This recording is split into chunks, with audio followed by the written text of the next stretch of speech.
On my channel, I usually stick to hard historical evidence, real sources, and direct quotes. But today's video is different, because using those same sources, I'm making a bold claim, and I'm gonna argue it out loud. Neanderthals were smarter than Homo sapiens. And no, that's not a meme. The last few years of discoveries keep pushing the evidence in that direction. Smarter is a fuzzy word, sure. Wiser, more skilled, more inventive. But the core point for the next couple of minutes is simple. Neanderthals were not inferior to Homo sapiens in any meaningful way. So, if they were that capable, why did they disappear? Get comfortable, friends, we're going there. And as always, drop a like and leave topic ideas in the comments. This is Secret Chapters, and we're starting. First stop, a place full of mystery, beavers, and once upon a time, Neanderthals. Poland. In the Zwolenka River Valley, archaeologists found a Neanderthal camp at least 64,000 years old. Keep the setting in mind. This was the Vistulin glaciation, basically the last ice age. Scandinavia was a single giant glacier, and the ice sheet in Europe reached as far as northern Poland, right to this exact location. Meaning the Neanderthal group we're talking about hit hardcore mode from day one and survived in a frozen nightmare. And yet, in one tight area of the site, researchers found 330 artifacts, knives, scrapers, and stone tools used for shaping. Next to them, piles of flint flakes, fragments, and broken pieces. No ambiguity here. Someone sat in that spot whose role was to produce, repair, and maintain flint tools. A workshop, a dedicated craft. Now, remember the old stereotype. Neanderthals were dumb and lost the evolutionary race. Meanwhile, they're living next to glaciers. Anyone who's tried coordinating even a casual hangout with 5 friends knows how hard it is to keep everyone fed and happy. And here you're looking at organized labor and delegated tasks, basically a profession, among the very people whose name is still thrown around as an insult. And it doesn't stop there. Their tech is elite. Many of these tools were made using the Levallois technique, a method that produces thin, razor-sharp, symmetrical blades, spear points, and more. That requires planning, an understanding of material properties, and extremely precise fine motor control. Exactly what Neanderthals were accused of lacking for nearly a century, with their tools labeled primitive. Put a Neanderthal spear point next to a Homo sapiens one and try to spot the difference. Spoiler, you won't. The craftsmen on both sides were operating at the same level. And here's the twist. The Levallois technique shows up in Neanderthal contexts earlier than it does in Homo sapiens finds, by up to 100,000 years. You could argue we just haven't found the older sapiens examples yet, but there are additional hints suggesting something stronger, that our species didn't just arrive at similar solutions, it may have adopted certain technologies from Neanderthals. To see why, let's visit another factory, this time in Germany, at Neumark Nord. Researchers found more than 2,000 bones from large animals, cattle-like species, horses, deer. This wasn't random. Those bones were deliberately brought there. And then it gets even more interesting. Right nearby were primitive hammers, anvils, and bones crushed down into powder. This points to a very specific routine. Neanderthals crushed bones to get the marrow and then went even further, boiling the leftovers to render out fat. And judging by how many bones were found, they weren't doing this once in a while. This looks industrial. So what does that tell us? First, Neanderthals understood something we'd now describe in almost medical terms: protein poisoning, when you live on mostly meat and lack the rest of the nutrients your body needs. They countered that by harvesting marrow and fat. Second, it strongly suggests planning and storage. Rendered fat and marrow are easy to preserve. And if they mastered extraction, which is far harder, it would be strange to assume they never thought of keeping reserves.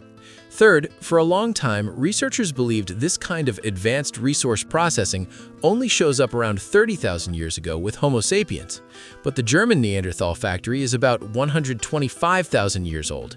And here, the usual excuse, we just haven't found enough, doesn't work. Sapiens sites in Africa have been studied to death, and nothing comparable shows up. Even if you want to call this an anomaly, the list of strangely advanced Neanderthal tech doesn't stop here. Which is why we take another tour, another factory we've already mentioned in our archaeology segment. In Gibraltar, southern Spain, in autumn 2024, researchers found what is basically a glue-making kiln. In Vanguard Cave, 65,000 years ago, Neanderthals built a hearth that used a clever method. They heated rock rose plants to extract a sticky resin. Scientists even reconstructed the setup and successfully produced quality glue. And this wasn't for art projects, it was for real engineering, like attaching spear points to wooden shafts. Yes, Neanderthals glued stone and flint tools to handles. You can forget the movie trope of everything being wrapped in straps. And while this specific glue hearth dates to 65,000 years ago, the earliest glued Neanderthal spear is dated to around 200,000 years ago. Italy and Germany have produced many such tools. The oldest versions used birch tar rather than rock rose resin, but the point stands. Meanwhile, the oldest comparable glued tool attributed to Homo sapiens comes from Sibutu Cave in South Africa and dates to just 72,000 years. So once again, we're looking at a Neanderthal technology that appears roughly 100,000 years earlier. And that's only one category. There's clothing, chemistry, and dozens of similar examples. If you want a full deep dive on that, tell me in the comments. We won't claim here that Homo sapiens outright stole anything. There's no scientific consensus on that. But everyone agrees on the broader pattern. Human groups copy, tweak, improve, and adapt what they see elsewhere. So make your own call. For now, let's shift to another major dimension of what people call intelligence.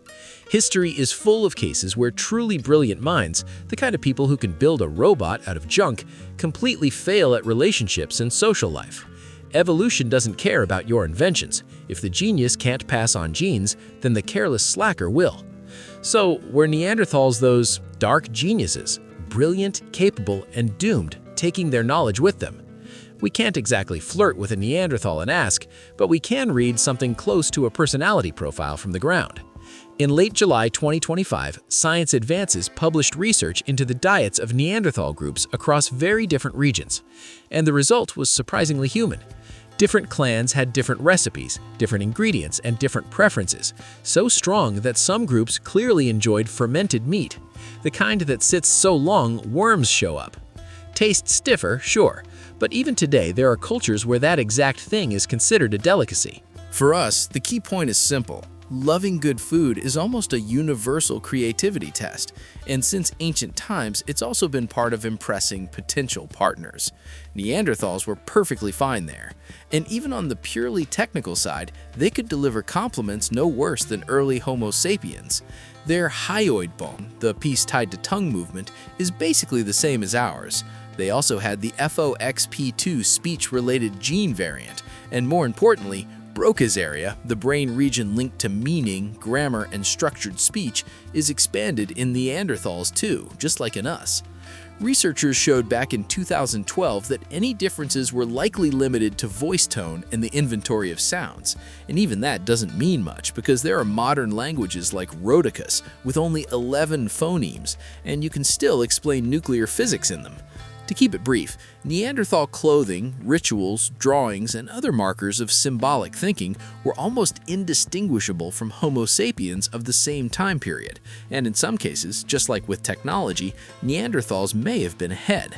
Neanderthal jewelry made from perforated animal teeth was found in Cueva de los Aviones and dates back at least hundreds of thousands of years. The earliest sapiens shell jewelry is from Blombos Cave around 75,000 years ago. So in the last few years, mainstream research has been slowly but steadily moving toward a clear conclusion. Neanderthals were fully equal to Homo sapiens in intellect, ingenuity, and basically any mental metric you want to name. And since Neanderthals had been living in Europe for hundreds of thousands of years before our sapiens ancestors arrived, it's fair to say that in certain survival skills, they were simply more experienced and sometimes smarter. And even the classic sapiens adapted better explanation doesn't neatly solve the extinction question, because Neanderthals also show impressive adaptability in the archaeological record. Treating protein poisoning with marrow and fat 100,000 years ago would have looked like science fiction to many medieval scholars. The problem is, every new proof of Neanderthal competence makes their disappearance feel even less intuitive. How do a smart, social species capable of coordination and high-level craft just vanish? They were absorbed through assimilation also isn't a clean answer. Human species overlapped for millions of years, and 100,000 years ago there were 4 different human species alive at the same time. Yes, Neanderthals in Europe vanish relatively fast after Homo sapiens arrives, but in Asia, 2 human species lived side by side for 30,000 years. And then what? They just fully blended in within a couple generations? That's not how assimilation works. Even today, it's largely cultural, and biological ancestry can remain visible far down the line. So the extinction puzzle gets sharper every year. What's your version? Extermination, assimilation, or the wild option, a ticket to Nibiru on a spaceship? Drop your take in the comments, and if you liked the episode, hit like and subscribe. New videos soon. See ya!